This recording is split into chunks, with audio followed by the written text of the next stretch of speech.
El automovilismo es enormemente popular en el mundo hoy en día. Cualquier domingo podría haber hasta 500 millones de aficionados sintonizando para ver la Fórmula 1, la forma más popular de automovilismo en el mundo. En los Estados Unidos se calcula que NASCAR tiene 75 millones de aficionados generando ingresos anuales de más de 2.500 millones de dólares. El automovilismo inició casi simultáneamente con la invención de los vehículos motorizados y durante su historia ha contribuido al desarrollo y promoción de avances en la tecnología automotriz.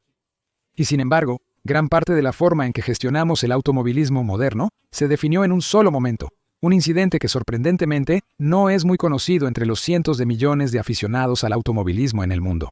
La catástrofe de 1955 en Le Mans, el accidente de automovilismo más mortal de la historia, el accidente que lo cambió todo, merece ser recordado.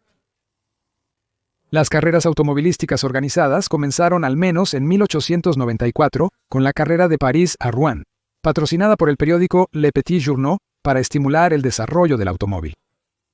Los premios se otorgaban basándose en lo ideal, lo que abarcaba la facilidad de manejo, no solo la velocidad máxima.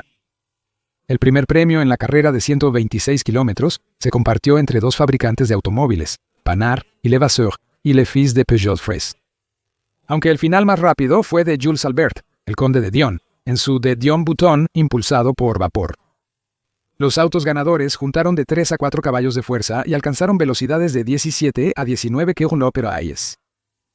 Pero las carreras en carreteras abiertas entre ciudades se volvían peligrosas a medida que los autos eran más rápidos y había más espectadores. La carrera París-Madrid de 1903 tuvo varios accidentes que dejaron 5 conductores y 3 espectadores muertos, lo que llevó al Parlamento francés a cancelar la carrera cuando los pilotos arribaron a Burdeos.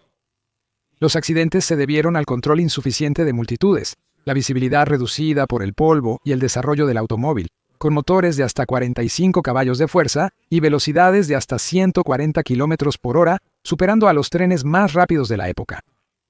En ese instante, algunos temían que los accidentes en la carrera París-Madrid presagiaban el fin del automovilismo competitivo.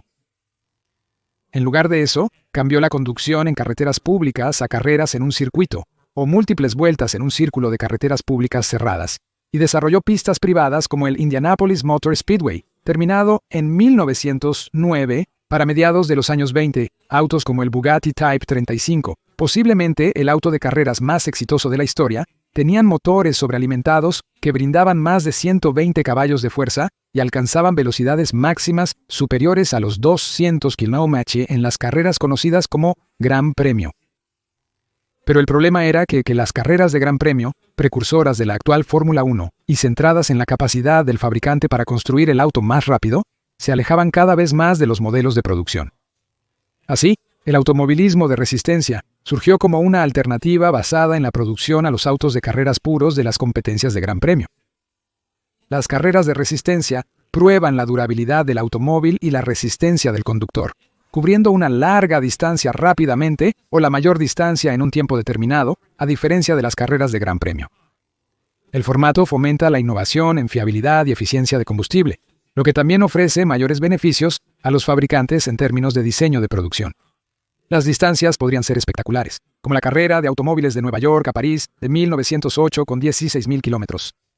Pero uno de los formatos más populares era una carrera de 24 horas. En mayo de 1923 se celebró la primera de lo que entonces se llamaba el Gran Premio de Resistencia en Le Mans, Francia. El coche ganador fue un Chouinard A. Walker que promedió 92 km/h. Esa carrera se convirtió en lo que sería conocido como la carrera de resistencia más prestigiosa en el deporte motor, las 24 horas de Le Mans. Celebrada anualmente desde 1923, excepto en 1936, por huelgas generales en Francia, y entre 1939 y 1949, debido a la Segunda Guerra Mundial, las 24 horas de Le Mans es la carrera de automóviles deportivos de resistencia más antigua en activo del mundo. El circuito de la Sarthe, que combina carreteras privadas y calles públicas cerradas, es uno de los circuitos más largos del mundo. Originalmente de 17.26 kilómetros de longitud, pero se acortó a 13.469 kilómetros, o alrededor de 8 1/3 de millas en 1932. Es conocido como un circuito muy rápido, con cerca del 85% del tiempo de vuelta a todo gas, provocando estrés en el motor y la transmisión, mientras que la famosa curva pronunciada en Mulsanne causa un desgaste tremendo en los frenos y la suspensión. El circuito tenía una recta de boxes descrita como aterradora y estrecha, de solo 3.7 metros de ancho. El pit era parte del circuito, sin estar separado por un carril de pits ni tener un carril de deceleración para los autos en boxes. Además de la repavimentación, el circuito de 1932 apenas había cambiado para la carrera en un brillante día soleado, el 11 de junio, 1955. Pero los coches habían cambiado. En las prácticas, los vehículos de alta calidad habían roto los récords de la pista, con el Ferrari 120 LM registrando una velocidad máxima de más de 290 km por hora en la recta de Mulsanne.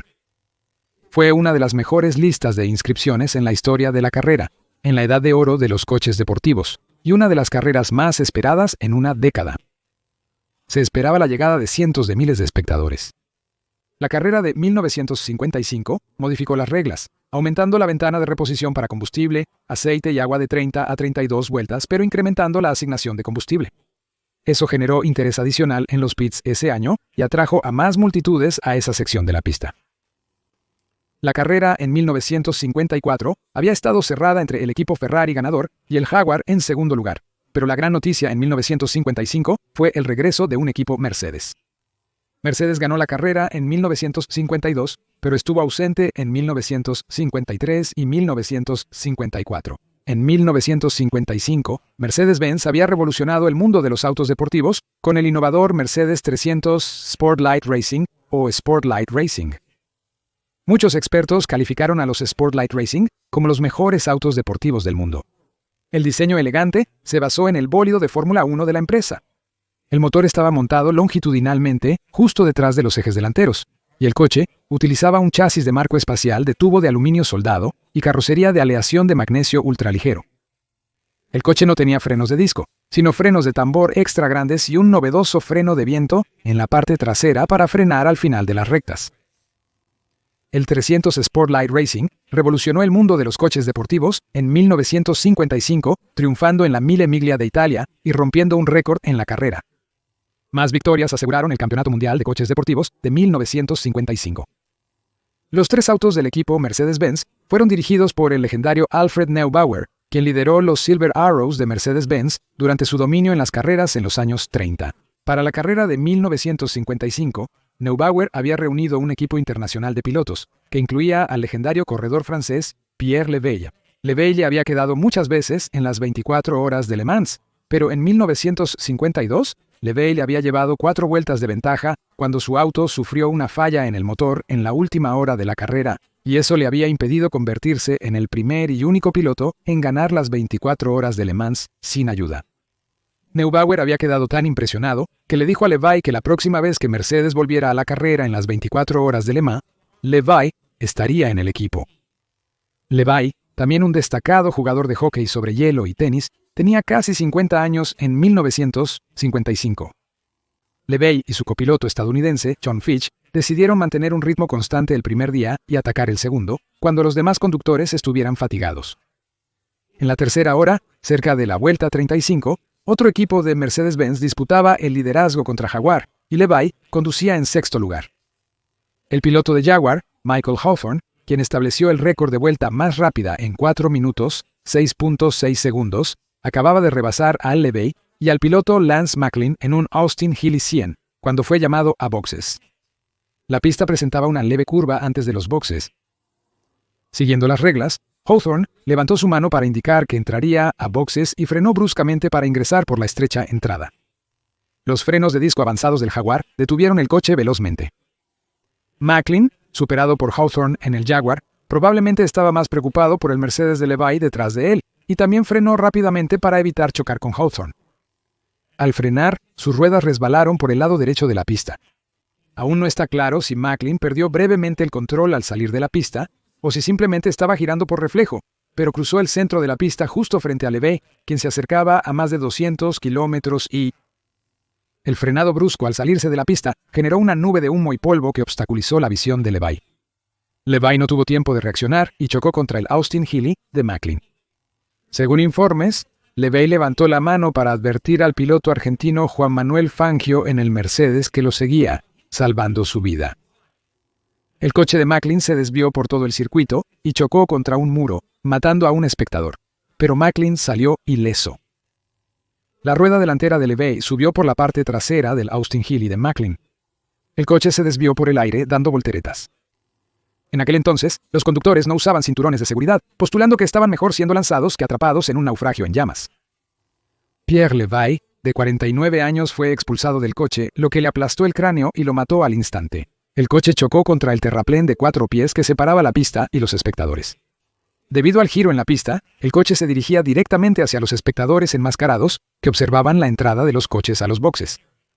Al rebotar en la barrera, voló hacia una escalera de concreto de las gradas y se desintegró. Partes del coche, como el motor, el radiador y el eje delantero, se desviaron hacia la multitud abarrotada. El capó salió volando por los aires cual cuchillo. Un conductor en el pozo describió la escena. Muertos y moribundos por doquier. Gritos de dolor, angustia y desesperación evidenciaban la catástrofe. Me quedé paralizado como en un sueño, demasiado horrorizado para pensar. Las fuentes aún discrepan sobre el número total de muertos, pero la mayoría indica que además de Pierre Lausibes, al menos 83 espectadores murieron y más de 120 resultaron heridos. Fue el accidente más mortal en la historia del automovilismo. El equipo de Mercedes decidió que abandonarían la carrera en respeto por los que fueron asesinados. En el gran circuito, muchos espectadores desconocían el accidente hasta que se anunció que Mercedes abandonaba la carrera. El copiloto de LeVay, el americano John Fisk, LeVay y su esposa, Denise Bouillon, presenciaron el accidente desde los pits. Los organizadores de la carrera decidieron no finalizarla, temiendo que si los cientos de miles de espectadores se iban, obstruirían las carreteras y los vehículos de emergencia no podrían llegar. También se invitó al equipo Jaguar a retirarse, pero se negaron y Hawthorne terminó ganando la carrera y estableciendo un nuevo récord de pista, aunque recibió muchas críticas en la prensa francesa por celebrar su victoria, y muchas personas culparon del accidente a Hawthorne. Como respuesta, Francia, España, Alemania y Suiza prohibieron de inmediato las carreras de autos hasta que se mejorara la seguridad para los espectadores. Suiza aún prohíbe las carreras de circuito, excepto para vehículos eléctricos. Los organizadores de Le Mans hicieron cambios significativos al pit, al carril de desaceleración y al circuito, ensanchándolos y eliminando un viraje. El impacto trascendió Le Mans y las carreras de resistencia. La seguridad en la pista se volvió un movimiento clave en la Fórmula 1. Después del accidente, Estados Unidos estableció un nuevo órgano rector para los deportes de motor, el Club Automovilístico de los Estados Unidos. La industria automotriz deportiva se enfocó más en la seguridad en pista y tecnología. La tragedia ha sido descrita como el accidente que lo cambió todo. Una investigación oficial prolongada eximió a Hawthorne de irregularidades y determinó que ningún piloto tuvo la culpa, fue simplemente un accidente de carrera. Sin embargo, sí culparon la muerte de los espectadores a un pobre diseño de pista y estándares de seguridad. Hasta el día de hoy, las personas aún discrepan sobre quién fue responsable del accidente. Pero una cosa es cierta, el desastre de Le Mans de 1955 merece ser recordado. Soy el chico de la historia y espero que hayas disfrutado esta edición de mi serie de pequeñas anécdotas históricas olvidadas de unos 10 minutos. Si te gustó, por favor haz clic en me gusta. Si tienes preguntas o comentarios, escríbelos abajo. Responderé personalmente con gusto. Para más anécdotas de la historia olvidada, simplemente suscríbete